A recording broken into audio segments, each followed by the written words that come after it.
with our usual prayers.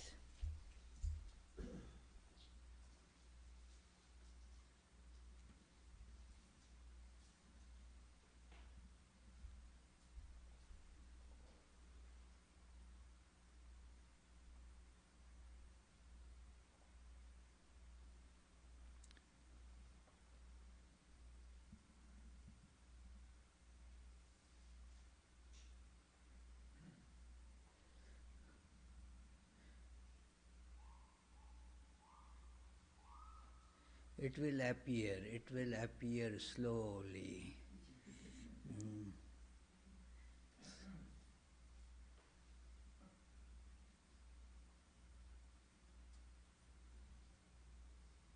Something has appeared. Okay, good.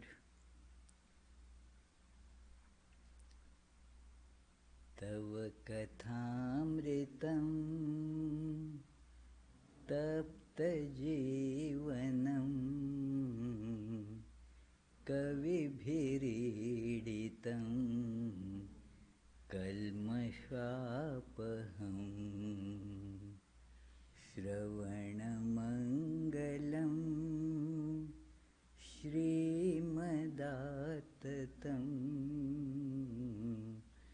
भुवि गृह्णन्ति ते भूरिदा जनाः.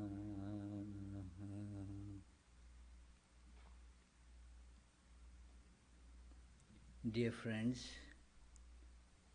this evening we are in for a happy surprise, very special. It is like hitting a lottery for which we even did not buy a ticket. So one can understand, at least it's a happy surprise if we win a lottery ticket. But imagine that if I didn't buy the ticket and then suddenly I get that lottery. So today it is something like that. We are being blessed for last some days by the holy presence of revered Pravrajika Brahmaprana, who had given a wonderful retreat last Saturday and also a very well-received Sunday lecture on therapeutic value of yoga. And today, as we were strolling in our beautiful city of Providence, and she saw the contribution of Roger Williams to the religious freedom and all, and then I suggested that will it be possible for you to address or to give today's class and whatever on Sri Ramakrishna you speak, and that will be wonderful. And she was in the beginning a bit not very willing to do it, but then gradually she thought, let me concede this to Swami. I have to live with him for another day or so. So it is. So thus, friends, we have Pravrajika Brahmaprana. Please, Mataji, thank you very much for acceding to our request.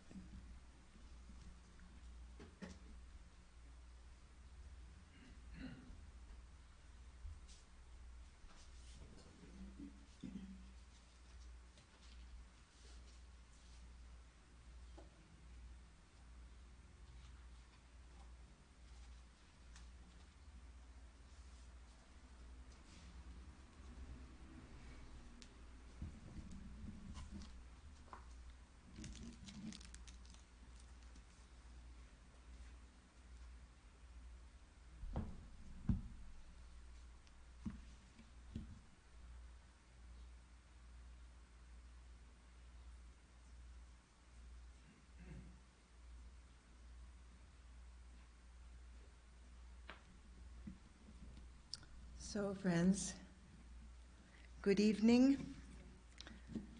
I'm going to try to share with you some thoughts on Sri Ramakrishna, love incarnate.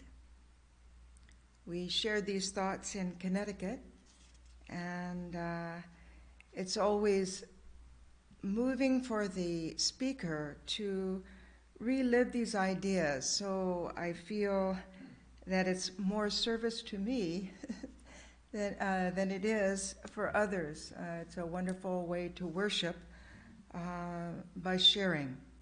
And so let us begin with a beautiful quote from Thomas à Kempis. He said, "Love is swift, sincere, pious, joyful, generous, strong, patient, faithful, prudent, long-suffering, courageous, and never seeking her own.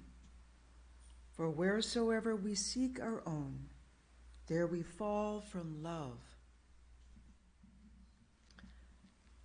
So how do we begin? How do we approach Sri Ramakrishna?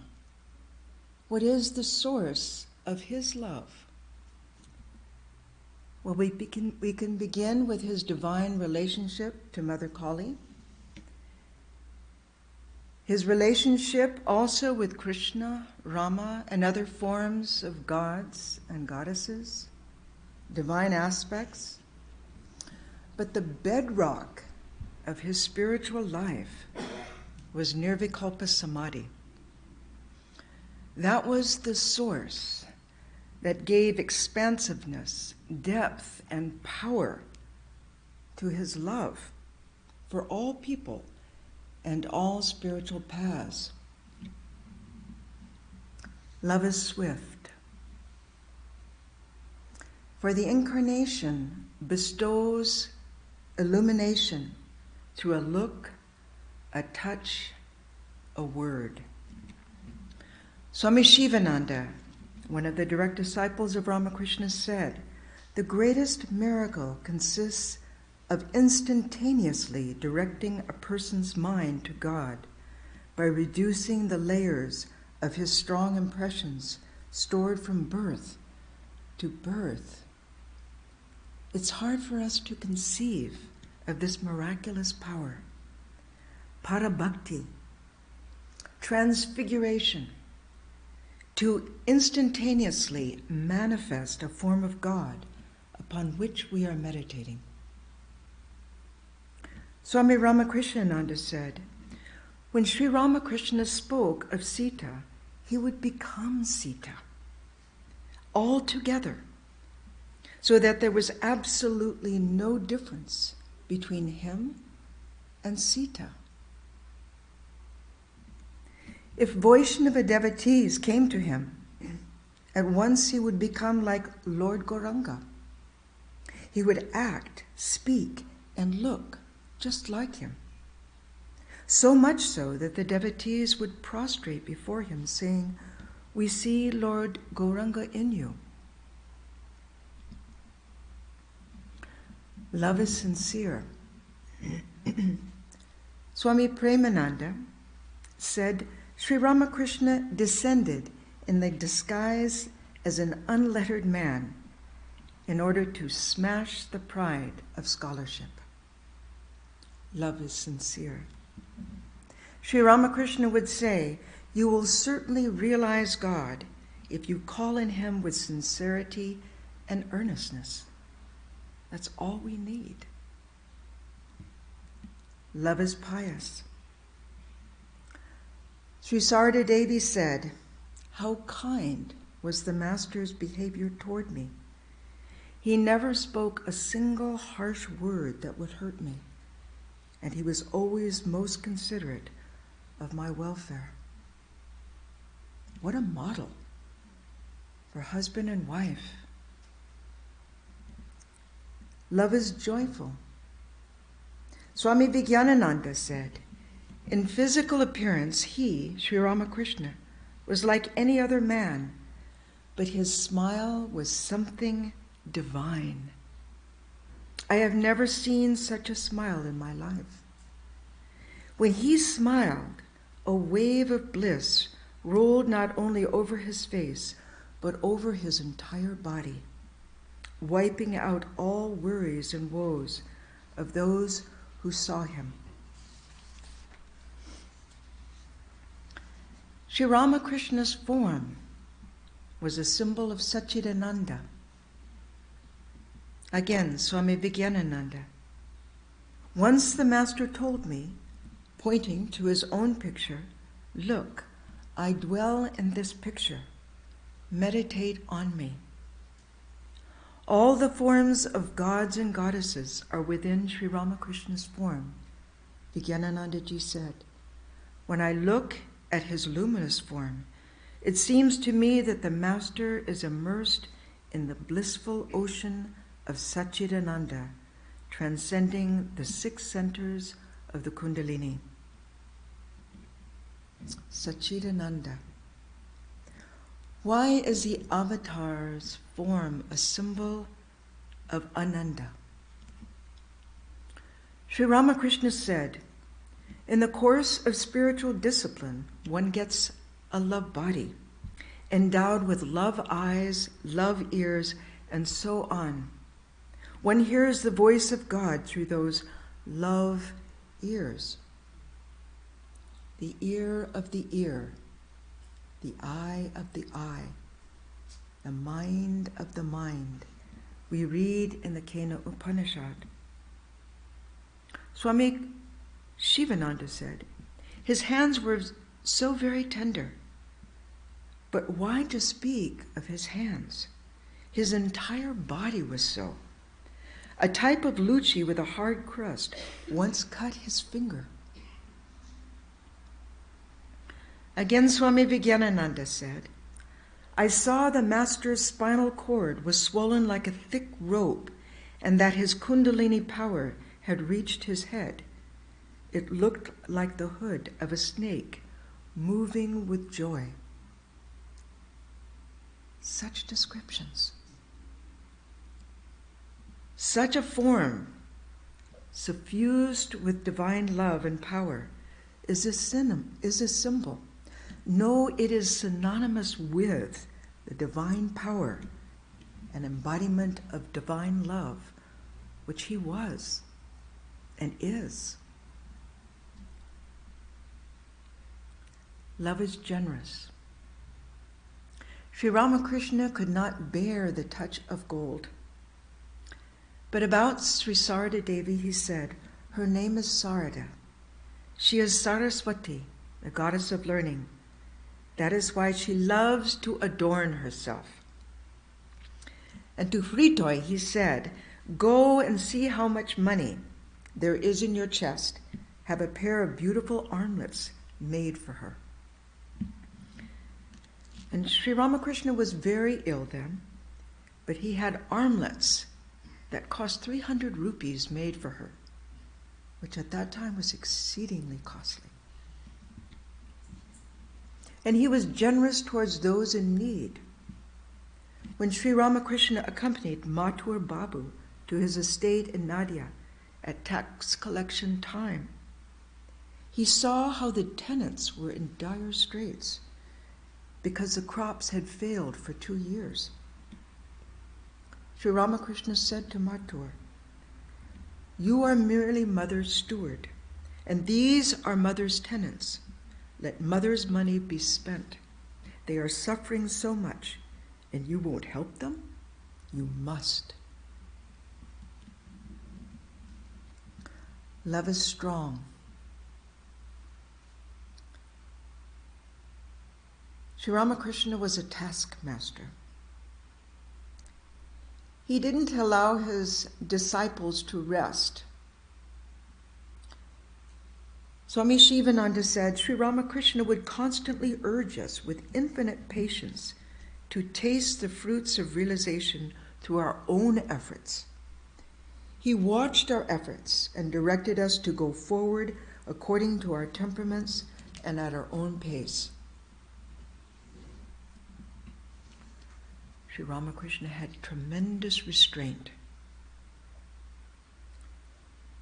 Once Ramakrishna was asked, "You have the power by a touch to make a person perfect, so why don't you do it?"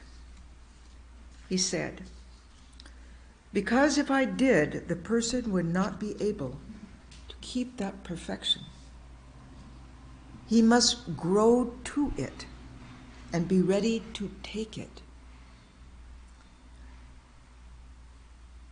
He had the strength to remove karmas. We all know the story of Girish Ghosh, claiming there was no sin he had not committed. And Girish became an illumined soul.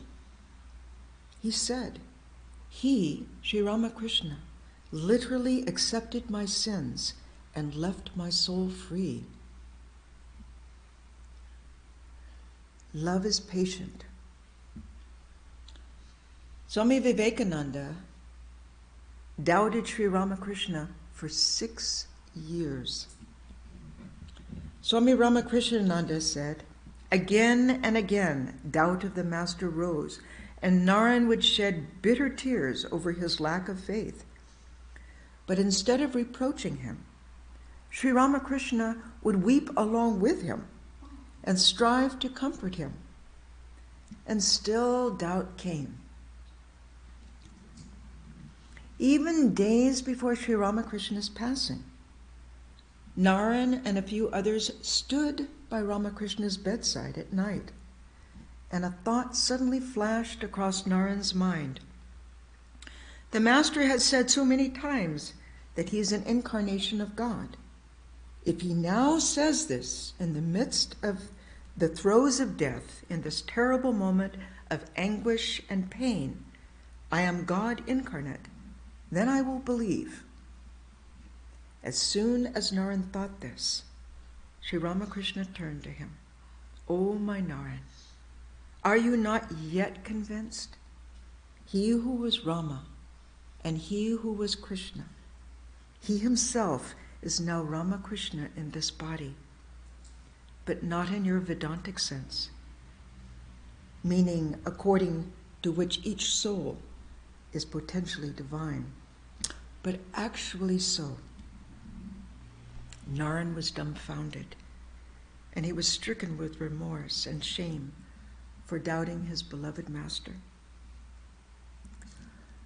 Love is faithful, always remaining with the devotee. A day after Sri Ramakrishna's passing, Swami Adbhutananda heard from Gopal Ma, following the custom of the Hindu widow, Sarada Devi had removed her bracelets, but Sri Ramakrishna appeared. "Have I gone to another place? Here I am. I have just passed from one room to another." These doubts he cast away from those who were mourning. Sri Ramakrishna was faithful to time-honored traditions and customs. Once when he went to the pine grove to answer the call of nature, usually a devotee would carry a water pot to wash his hands because Sri Ramakrishna could not bear to touch metal. Tarak, Swami Shivananda, Swami Saradananda, Swami Shivananda, Saradananda. Shivananda was waiting with a water pot. But Sri Ramakrishna said, "How can I accept water from your hand? Can I accept any service from you? I honor your father as a guru." He was an adept in the tantric practices, an adept in the Shakti tradition, and had cured Sri Ramakrishna of his body's burning sensation with an amulet of his chosen ideal. Love is faithful in that Sri Ramakrishna endured and encouraged disciples to test him. Once Yogananda, heard Sri Ramakrishna leaving his room in the middle of the night, and he thought, Sri Ramakrishna is going to visit his wife in the Nahabad. And so he stepped out and waited. And then when Sri Ramakrishna returned, he saw Yogan, and Yogan was ashamed. And Ramakrishna said, no, you're right. You must examine a sadhu by day and by night before believing in him. Anyone with faith in Sri Ramakrishna was liberated. Rasik was a sweeper at Dakshineshwar. And once when Sri Ramakrishna returned from the Panchavati, Rasik knelt before him. Father, bless me. What will happen to me? And Sri Ramakrishna said, you need not fear. You will have your wish fulfilled. You will see me at the time of death. Shortly before Rasik's death, he was carried to a holy spot near a tulsi plant. And at the moment of death, he cried out, you are here. You have come to me. Father, you have really come, Father. And he breathed his last. Love is prudent. Sri Ramakrishna examined his disciples. During Swami Premananda's first visit to Sri Ramakrishna, Ramakrishna asked him questions about himself and his relations.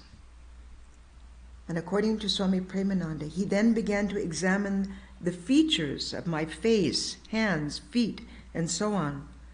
For some time he held my forearm in his hand to feel its weight, and then he said, good. He alone knew what he meant by that. Swami Saradananda noticed that when a devotee approached Sri Ramakrishna, his mind became colored by that person's inner life. Sri Ramakrishna explained, during the early hours of the morning, while awake and alone, I think of your spiritual welfare. The Divine Mother shows me how far one has advanced on the spiritual path, why another cannot progress, and so on. He also said, just as by merely looking at a glass case, one can see all of its contents, so I can know the innermost thoughts, tendencies, and everything of a person by merely looking at him.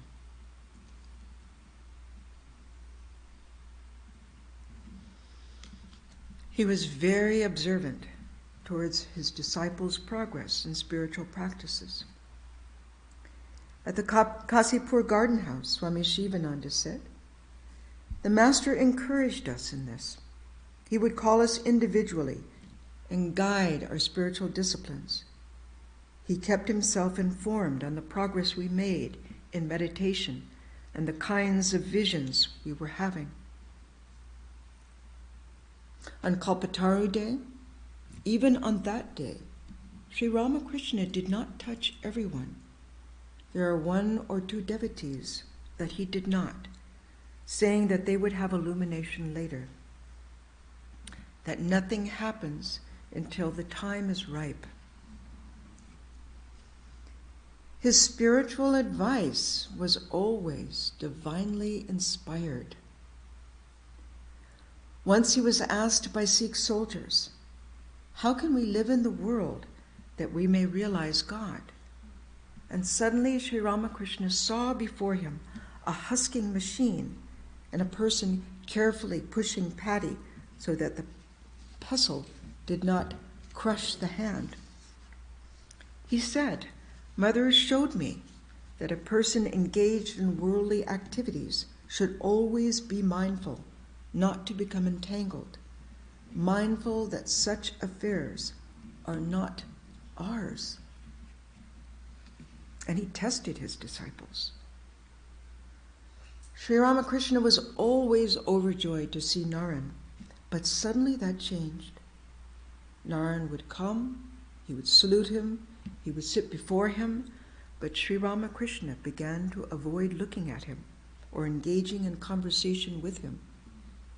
In the evening, Narayan would salute and leave.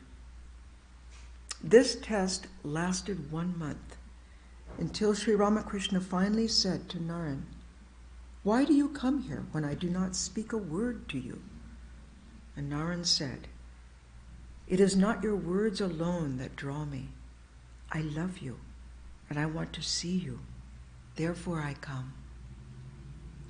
Sri Ramakrishna said, only one of your caliber could put up with so much indifference. Anyone else would have left me long ago. Love is long-suffering. Sri Ramakrishna's love for Narayan, long-suffering. Sri Ramakrishna would come into the room at night where the young disciples were sleeping, and he would say, are you sleeping? And Swami Premananda sat up and he said, no, sir. And Sri Ramakrishna said, look, I have not seen Narendra for a long time, and I feel as if my whole soul were being forcibly wrung like a wet towel. Please ask him to come once and see me. He is a person of pure sattva qualities. He is Narayana himself. I cannot have peace of mind if I don't see him now and then. Love is long-suffering. After the Bhairavi Brahmani guided Sri Ramakrishna through various tantric practices, she began to become very possessive of him and tried to dissuade him even from taking sannyas. And she discouraged him from teaching Sarada Devi, fearing that his proximity to her would compromise his celibacy. But Sri Ramakrishna didn't listen to her. But he remained very respectful. Though she became curt if someone sought Sri Ramakrishna's advice, the Brahmani would say, what will he say? It is I who opened his eyes. Sri Ramakrishna never spoke against his guru. Finally, the Brahmani realized her shortcomings. She garlanded Sri Ramakrishna, asked his forgiveness, and left Dakshineshwar for Varanasi. This was not the only one who plagued Sri Ramakrishna. Hridoy also, Sri Ramakrishna's attendant. He also tried to control Sri Ramakrishna. He became very greedy and possessive. No one could sit near Sri Ramakrishna first without satisfying Hridoy with gifts. Hridoy would speak rudely to Sri Ramakrishna, and he bullied him over trifles. Ramchandra Datta said, Hridoy even dared to put on airs of great sanctity, imitating the gestures of Sri Ramakrishna when he went into ecstatic moods, and singing and dancing as the master did. He began to rule the master, and the latter could do nothing about it. Sri Ramakrishna said, I still shiver when I remember Hridoy's terrible form. Now, Sri Ramakrishna could certainly have paralyzed Hridoy, but he never used his powers in this way. Eventually, Hridoy committed a terrible mistake and was sent away just outside the temple compound by the temple officers. But Sri Ramakrishna continued to visit him. Love is courageous. Sri Ramakrishna's love transcended caste. He associated with Girish, though he was an alcoholic, and with prostitutes. One day, women from Balaram Bose's house, very orthodox family, were in Sri Ramakrishna's room at Dakshineshwar, and a prostitute, Ramani, passed along the road outside his room, and Sri Ramakrishna called out, "Why don't you come nowadays?" And the women were absolutely scandalized by Sri Ramakrishna's behavior, the fact that he would talk to a prostitute. Sri Ramakrishna then took these ladies to the Kali temple and went into ecstasy and spoke to Mother. Mother, you indeed have become the prostitute Ramani.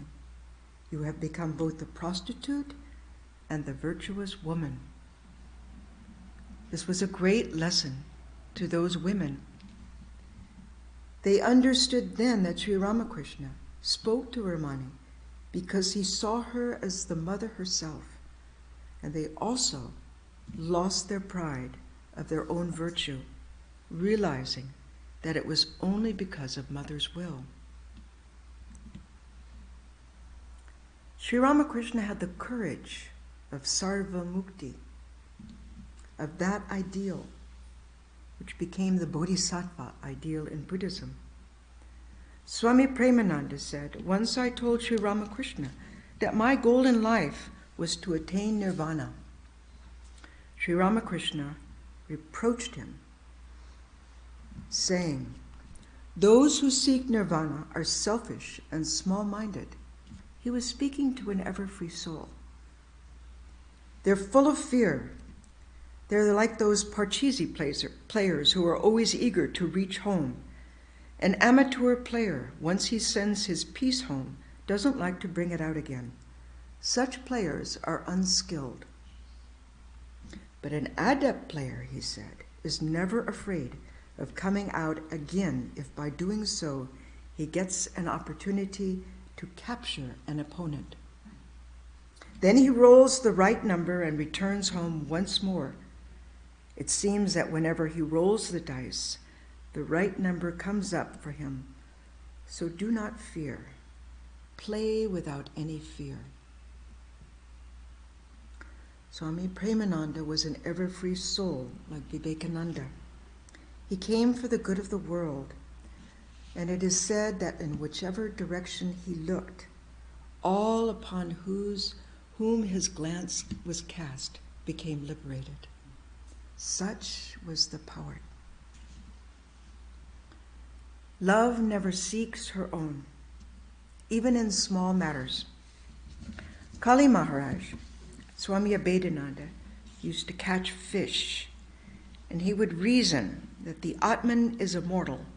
It neither slays nor is it slain, thinking from the Gita. Sri Ramakrishna heard this and sent for him.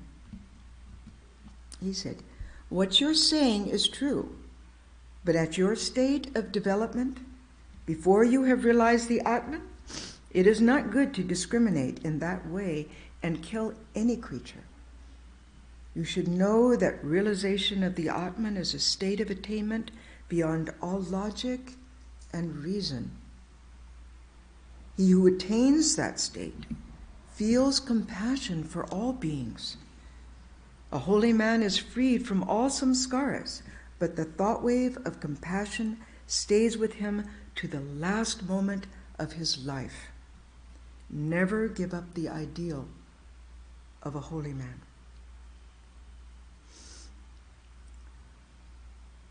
The Master's concern for others. Amazing. One winter at the Kasipur garden house, many days were very cold. There was no central heating.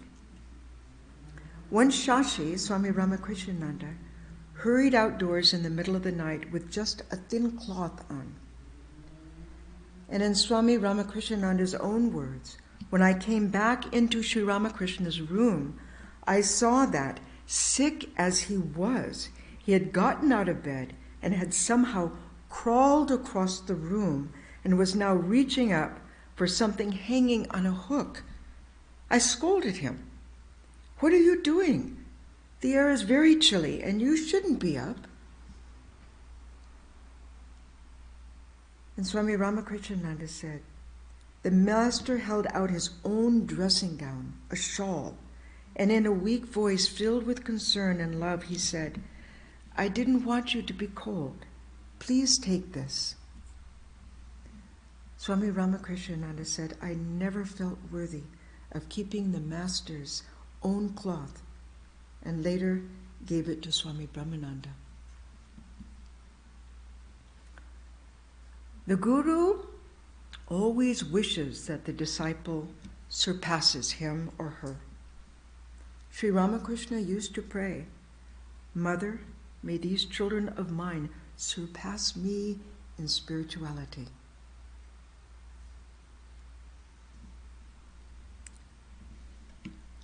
Girish Ghosh, at the theater, one day begged Sri Ramakrishna to become his son. Sri Ramakrishna said, "What are you saying? Why should I be born as your son?"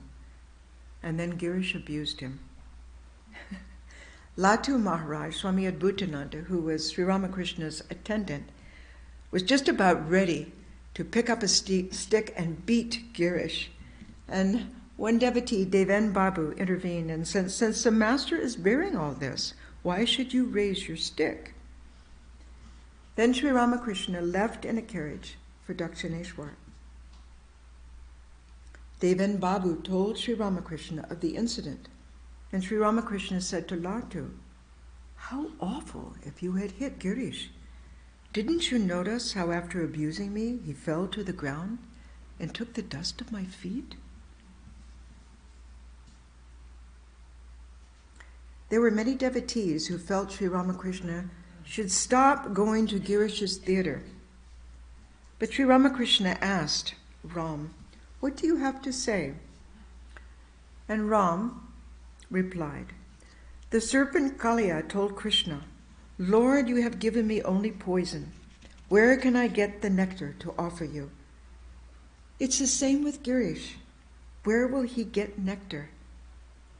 Why should you be displeased with him?"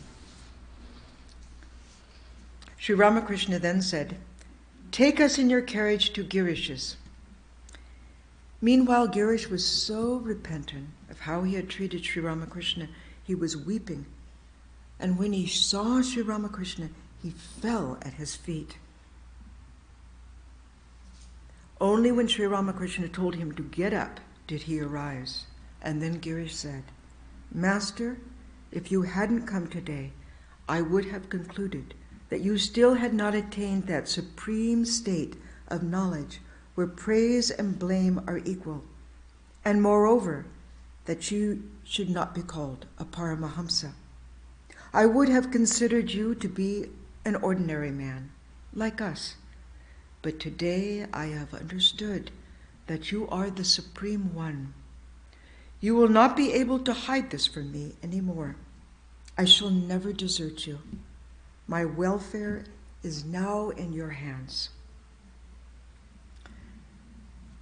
Sri Ramakrishna was love incarnate. He is love incarnate. We see how he embodies the various qualities of divine love.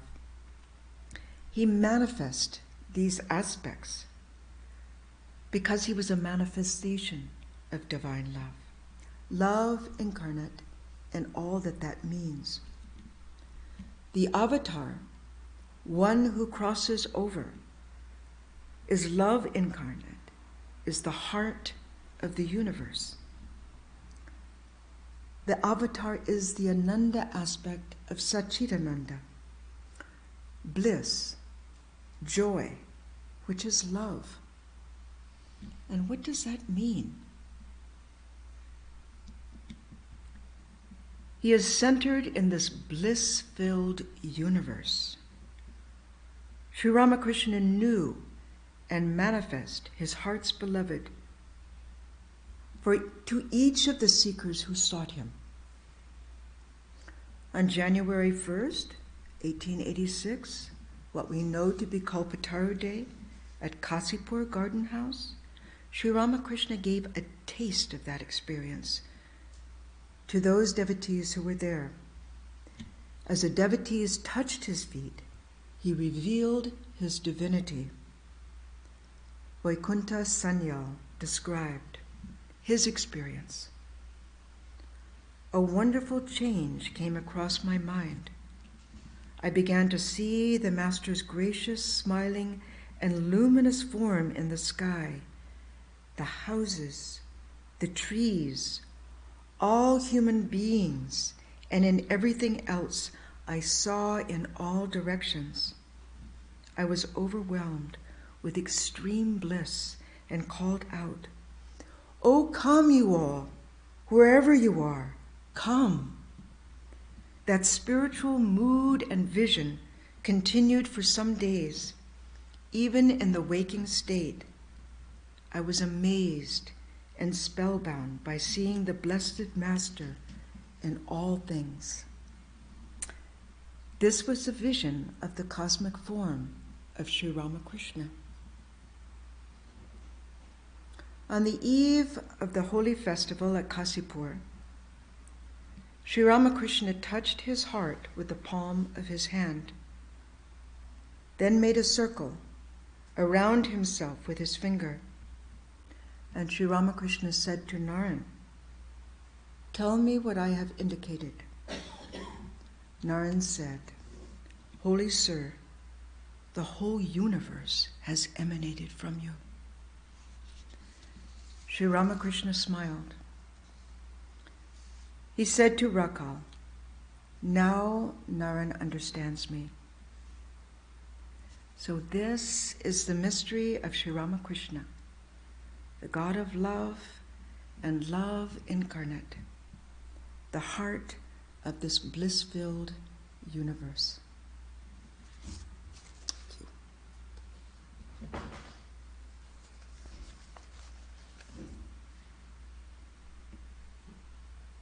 Any questions, comments? Yes, Charles. Which was the monk who was fishing and Thakur told him not to do that? That was Abhedananda Swami.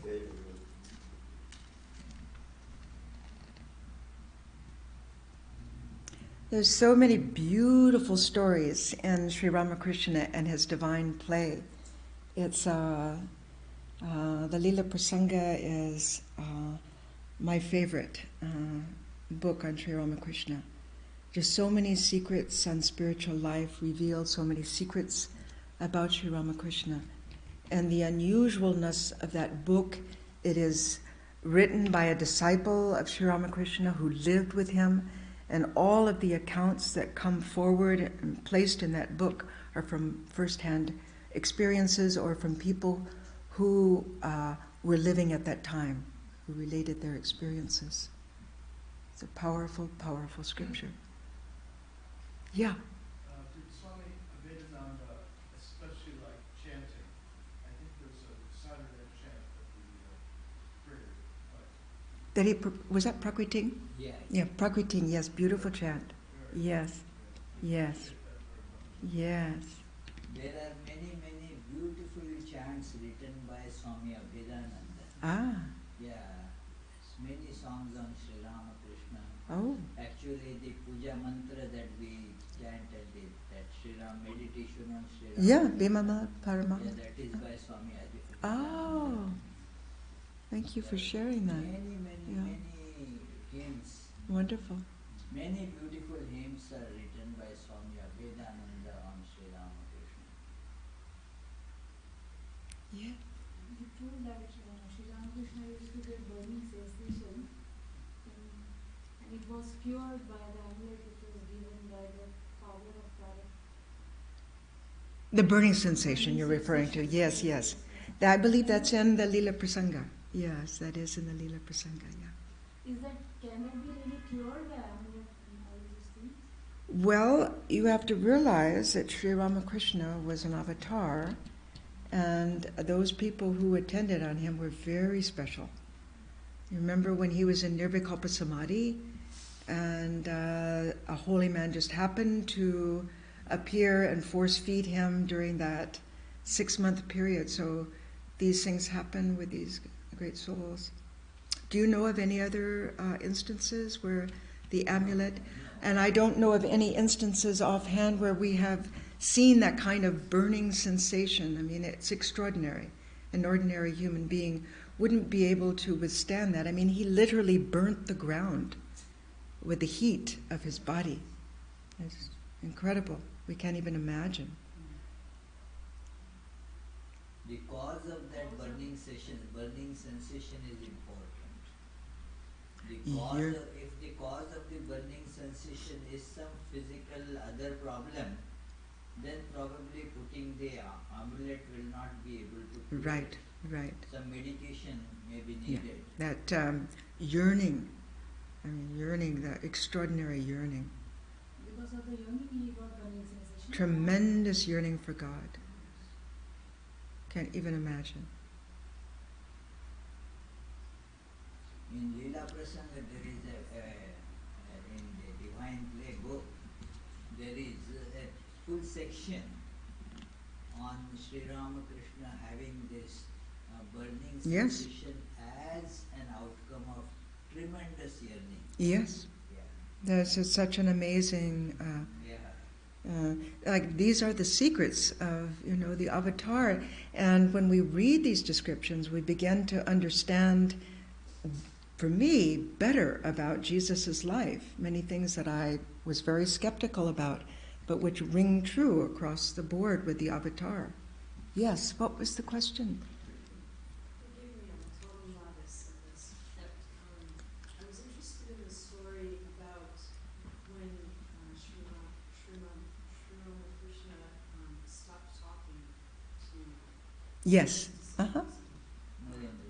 Yes. That doesn't seem like it comports with the other stories about him being full of love and so giving. So I'm curious what happened that made him stop talking. And He was testing him. what happened. He was testing his inner strength and his conviction, and so he tested his disciples. With Premananda Swami, he weighed his hands to see if these were the ones that were really chosen to be his disciples. And Narayan had a great mission, and so he tested his strength and his perseverance, his conviction. So yeah. So the test was if love was Yes. withdrawn, Yes. would he continue? No, the love was not really withdrawn. These great souls can never withdraw their love. But he tested his disciples to build their spiritual lives. He could scold as well, but that did not mean that he did not love those whom he scolded. He scolded to change their karmas. Yeah. Can I add one line? Yeah, absolutely, Swami, absolutely. It is the love and some accepted external signs of love. They are not exactly same. And so to show that the love, one need not think that somebody has to talk to me, or somebody has to sit near me, or somebody has to just keep on flashing smiles at me. Irrespective of all these things, the love can remain. And one important test is that to learn to separate these things so that the two things do not get confused. Many times some of the external physical expressions, they get passed for love. But that is not necessarily always the sign of love. So whether the love is real or not depends on if you withdraw the external signs, then it stays or it doesn't stay. If it was dependent on the external signs, then withdrawal of those signs will take the love away too. But if the love is real, then in spite of the withdrawal of the external signs that pass for it, the love still survives, remains, and because of special nature of Narendranath, who later became Swami Vivekananda, the special place that he occupies in this whole history of Sri Ramakrishna movement, that Sri Ramakrishna was testing that instrument a very powerful instrument also has to undergo many powerful tests. Like the racer cars, they undergo a lot of special testing. Only the bicycles that you sell in the shops, they don't undergo such severe testing. But the cars, well, yeah, they have to run. If you happen to see how much critical test I happen to see in one car factory, how they take them on such very difficult curves and so forth, to test whether they really survive or don't survive. So Narendranath Swami, future Vivekananda, was being subjected to this test so that Sri Ramakrishna could see that he is the worthiest instrument for this. And he therefore mentions nobody else would have survived this test. No. Nobody else would have survived this test. His love was unconditional. Unconditional love. With very high, the highest love. Any other comments or questions? Okay, thank you. You can make some more comments. You have a few minutes more if you want to use them. He's a taskmaster. No, it is up to you. One thing I try to remember too is that here is Sri Ramakrishna and Narayan is seated near him being ignored.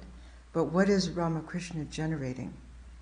I mean, he is love absolute, and there is such a presence with an avatar. There's such a presence with a holy person, but thousands of times more, there's this presence of love that's there in the room. You feel that electricity generated by this human being.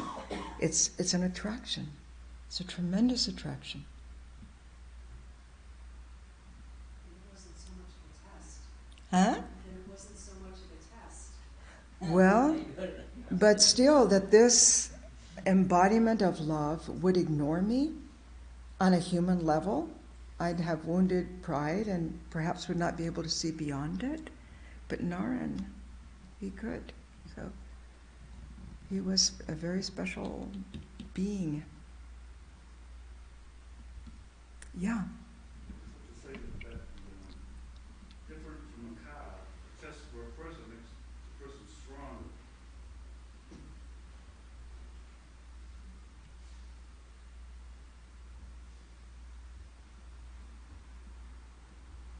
Or he had that strength to begin with, to withstand. Yes, he was born that way. I mean, and to me he was. It's not something that you have to believe, but he was considered a ever-free soul. So he came with certain qualities.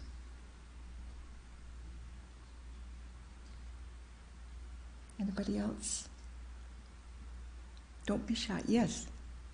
So the one thing I've always wondered when I listened to Sri Ramakrishna's Leela is that all his close disciples who came along with him, they were all special people. None of them were like ordinary people. No. They were all together. The caste was set only during that time they all came together. They were disciples of an incarnation. Yes. Right. Yeah. So ordinary people, not at that special level, would they ever have the fortune to kind of come in that kind of a close contact with Sri Ramakrishna or an avatar? I mean, it is that he brings his own people, yes, for spreading a wider message, but normal people, would they ever? But do you remember when Sri Ramakrishna went into samadhi, very deep samadhi, and when he came out, he said, I have gone to the land of the white people, very pure souls. So, he's drawing. He's reeling us in. We haven't necessarily chosen him He's chosen us. And so it didn't happen just in one time, one place. He is the heart of the universe. He's omnipresent, all-pervading, and just as Christ, he becomes living. He is living. And we just have to feel that. But yes, these disciples of an incarnation are unique. Very unique. Each of their lives is like an aspect. And to read each of their lives, one gets a glimpse of Sri Ramakrishna through many different perspectives. It's a wonderful way to explore the divine play of Sri Ramakrishna. Anybody else? Yes. Sri Ramakrishna once said that he would appear here and then in northwestern or western region in about 200 years. What do you think of that statement?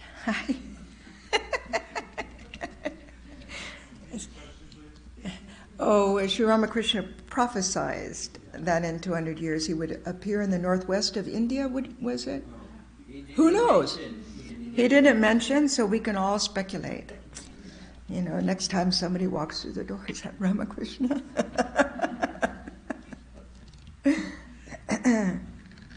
Yeah. But really, reading this Lila Prasanga gave me a great devotion to Jesus. And I was always doubting this, divine this, the divine that, but studying the Yoga Sutras of Patanjali and then reading along with it this Lila Prasanga. It was, these great souls were scrutinized and measured and noted, and this phenomenon is something that is a very rigorous study by others who were also highly evolved, so that we have this science of the avatar, metaphysical science of the avatar. Many phenomena, many miracles that can be explained through these powers of the mind. Yes, Swami?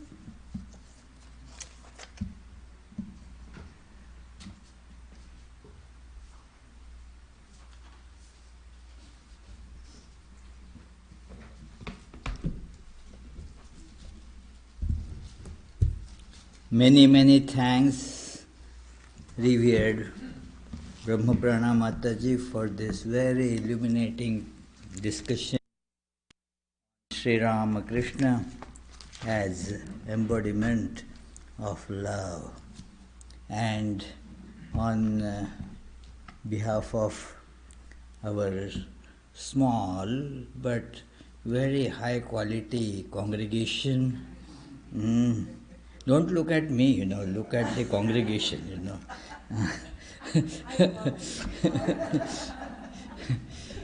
I express my gratitude for your spending these some 4-5 days here and is giving such illuminating discourses. This topic is really a very nice topic. Sri Ramakrishna, Swami Vivekananda was asked to, describe Sri Ramakrishna. Actually, there were all the disciples of Sri Ramakrishna that Subhashish was mentioning. They came with Sri Ramakrishna in a way, yes. But at that time they were discussing how can we describe Sri Ramakrishna. And Swami Vivekananda says, well, to me, he was L-O-V-E. He said, L-O-V-E, written in bold capital letters. That is what Sri Ramakrishna is. And let us recollect that statement of Swami Vivekananda to bless us all, to come close to all of us. Sri Ramakrishna has transformed himself into a big body. This, the order is Sri Ramakrishna's body. That is how when we come in touch with this body of Sri Ramakrishna, then we feel the sense of love. Because that is how we come there. We do get, scoldings, we do get upset, we get many other, that which do not actually always go as the accepted symbols of love, but yet it is love. Sri Ramakrishna used to give an example with a candy, whether you eat it this way or that way, whether you break it and then eat it or swallow it whole, it still tastes like candy. So, whether the expressions of love are some with which we are familiar, or some which are not familiar, or some we associate those with non-love, still it is love. Let us feel that Sri Ramakrishna is love. Next Tuesday will be our final Tuesday class before we close for the summer break. Then the Tuesday classes will again resume, but on a different topic in July.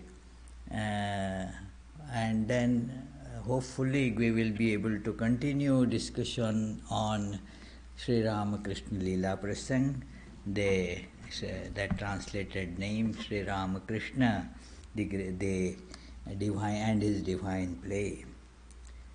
Let us conclude with the closing prayers. And yes, as an expression of love, there are some sweets kept there, That I think is an accepted expression of love, isn't it? Yeah, okay. So, so there are a few sweets kept there. Are they there? Okay. So, yes. So, actually that sweet has been very lovingly made by our Punita. So, and it is very delicious. So, thank you, and let me conclude with, Isn't this the last Tuesday class? No, we will have one more Tuesday. Yeah, it is the next Tuesday class. This Sunday will be the last Sunday, but then we will still, I will like to torture you on one more day, So it is, you don't like that style of love, I know, but well. May the Divine, who is Father in heaven of the Christians, Holy One of the Jewish faith, Allah of the Muslims, Buddha of the Buddhists, Tao of the Taoists, Great Spirit of the Native Americans, Ahura Mazda of the Zoroastrians, and Brahman of the Hindus, lead us from the unreal to the real, from darkness to light, from death to immortality. May the all-loving being manifest himself unto us and grant us abiding understanding and all-consuming divine love. Peace, peace, peace be unto all.